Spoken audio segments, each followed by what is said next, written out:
What's up, y'all? Me and Chaz right here doing some early November dove hunting. It's almost shooting time, so we got to get set up, but hopefully it's a good day. We'll see what happens.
Little mid-morning update. This is like my 8th, I think, 7th or 8th. Been kind of tough. They've been flying all over the place, but they're pretty spooky. These late season birds, or mid-season, a lot smarter than they were a couple months ago. They're 7:54, so I got plenty of time. Y'all stay tuned, see what happens.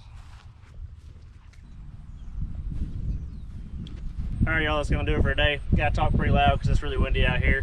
Ended up with 25 birds, 5 short of a limit, but hey, we're not complaining. Don't always shoot a limit, but man, we had fun. Even got to catch a bass afterwards on this white rooster tail ACC crappie sticks. I'll put the picture on here, but yeah, I forgot to get that on video. But anyways, hope y'all enjoyed. If you did, be sure to hit that like button. Don't forget to subscribe, and we'll see y'all next time.